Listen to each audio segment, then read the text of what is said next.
কি সত্যি শুধুমাত্র বঙ্গভবন থেকে রাষ্ট্রপতি শাহাবুদ্দিন চুপ্পুকে বের করে আনা, তাকে বিচারের মুখোমুখি করাতেই এই বিপ্লব থামবে, নাকি এই বিপ্লব দীর্ঘস্থায়ী হবে এবং অনেকের প্রকাশ্য বিচার, রাজপথে বিচারের দাবি উঠবে? তখন বিচার কি শুধুই তখন রাজপথে হবে, নাকি ক্যান্টনমেন্টের ভেতরেও, সেনানিবাসের ভেতরেও আসলে অনেক অনেক রক্তপাতের সূচনা? কখনো কখনো এই অভিযোগও শোনা যাচ্ছে যে পিআর পদ্ধতিতে যারা নির্বাচন চাইছে তারা মূলত আওয়ামী লীগকে পুনর্বাসনের একটা ব্যবস্থা করছে। পিআর পদ্ধতিতে নির্বাচন করলে সারা দেশে আওয়ামী লীগ প্রচুর ভোট পাবে এবং সেই ভোট অন্য অনেক দলের চাইতে বেশি হবে। সেটা প্রধান যে দল, এই মুহূর্তে প্রধান যে দল, বিএনপির জন্য হুমকি হতে পারে, এমন আলোচনাও চলছে। আসসালামু আলাইকুম। রাজনৈতিকভাবে বিএনপি এখন সবচেয়ে কোণঠাসা বা চাপের মধ্যে আছে। নানান কারণে বিএনপির বাইরে সকল রাজনৈতিক দল নানাভাবে চাপ তৈরি করছে, নানাভাবে বিভিন্ন ইস্যুটাকে সামনে আনছে।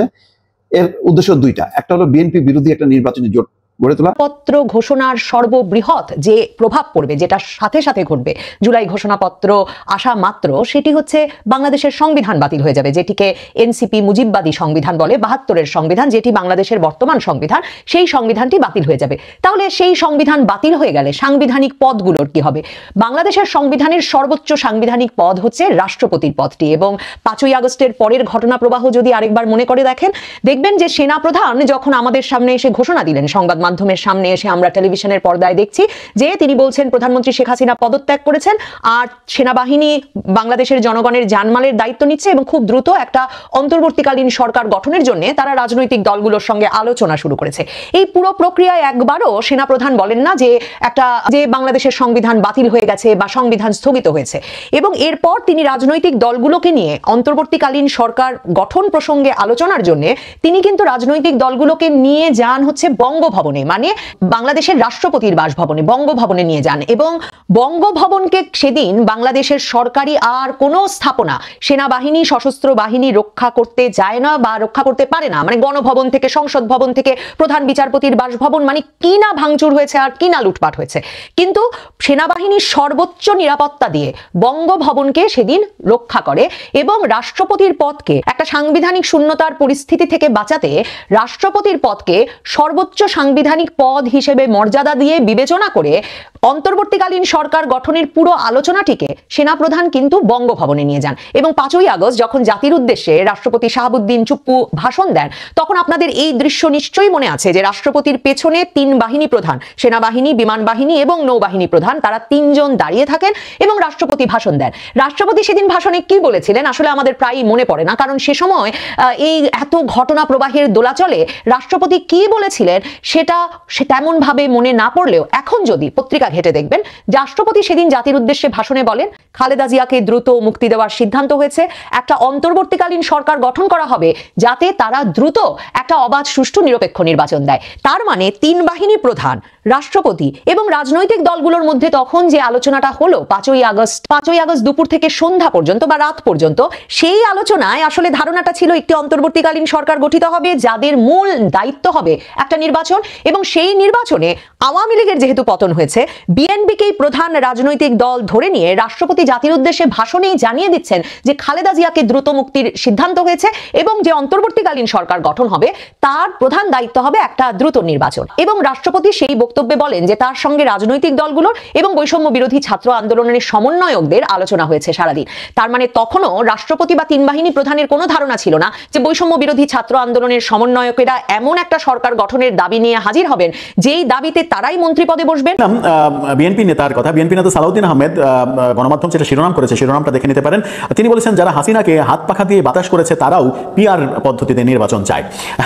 অর্থাৎ তিনি ইসলামী আন্দোলনের দিকে আঙুল তুলেছেন। ইসলামী আন্দোলন শেখ হাসিনা সরকারের কাছের হিসেবে বর্ণনা করেছেন। শেখ হাসিনা সরকারের সময় বিভিন্নভাবে সুযোগ সুবিধা নিয়েছেন, এমন কথা বলেছেন। কদিন আগেই খালেদ মহিউদ্দিনের ঠিকানায় ইসলামী আন্দোলনের নায়েবে আমির, সিনিয়র নায়েবে আমির ফয়জুল করিম তিনি উপস্থিত হয়েছিলেন। সেখানেও তাকে এই প্রশ্ন করা হয়েছিল যে শেখ হাসিনার সময় সরকারের কাছাকাছি সুবিধাভোগী আপনাদেরকে বলা হয়, আপনার কি মন্তব্য? তিনি বলছেন যে শেখ হাসিনার সময় আমি সবচেয়ে বেশি সমালোচনা করেছি। আবার তাকে এটাও বলতে শোনা গেছে তারা যদি ক্ষমতায় আসেন তাহলে এই দেশকে আফগানিস্তান বানিয়ে ছাড়বেন, অর্থাৎ আফগানিস্তান তাদের কাছে আদর্শ, আফগানিস্তানের মতো করে রাষ্ট্র শাসন করবেন তারা।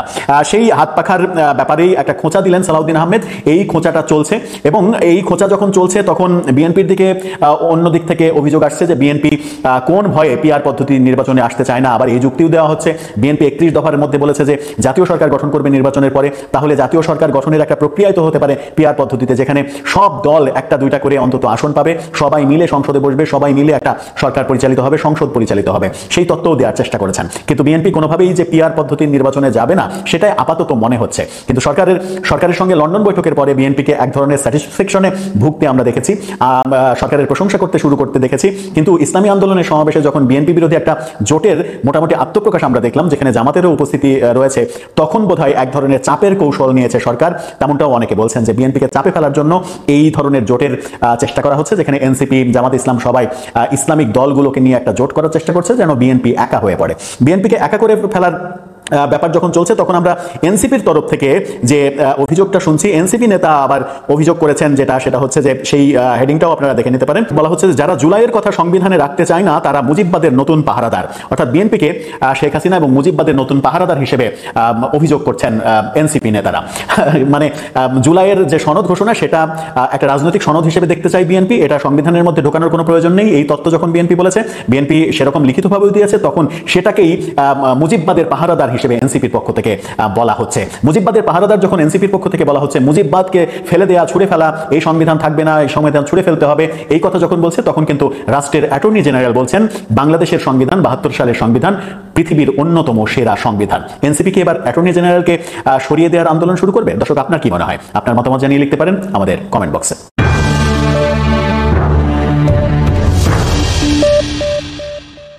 অথবা বিএনপিকে চাপ দেয়া যে আমরাও কিন্তু একটা শক্তি, ফলে তোমরা তোমাদের নির্বাচনী জোটে আমাদেরকে নাও, আমাদেরকে আসন দিতে হবে, এইরকম নানান রকম চাপের মধ্যে আছে।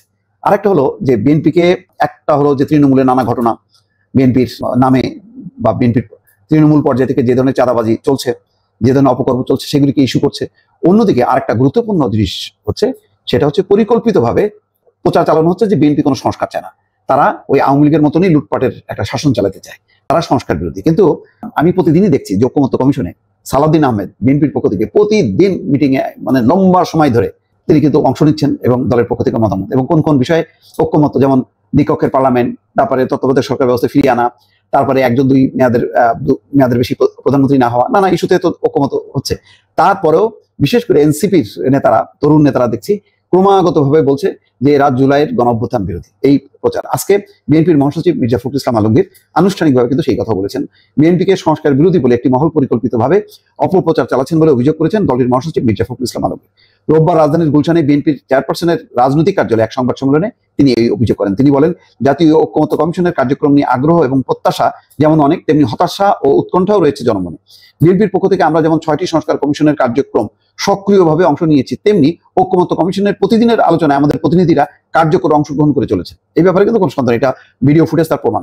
তার মতে বিভিন্ন বিষয়ে ঐক্যমত্যে পৌঁছার জন্য আমাদের প্রতিনিধিরা সবাই অংশগ্রহণকারী অন্যান্য রাজনৈতিক দলের মধ্যে ঐক্যমত্য প্রতিষ্ঠা, অনেক বিষয়ে ছাড় দিয়ে হলেও একমত হয়ে কমিশনের ঐক্যমত্য প্রতিষ্ঠার প্রয়াসকে সহযোগিতা করছেন। কিন্তু দীর্ঘ আলোচনার পর সংস্কার কমিশনগুলো যে এইসব প্রস্তাব পেশ করছেন তার বিপরীতে কিংবা নতুন নতুন প্রস্তাব উত্থাপন এবং তা নিয়ে অনেক সময় অচল অবস্থা সৃষ্টির কারণে কার্যক্রম বিলম্বিত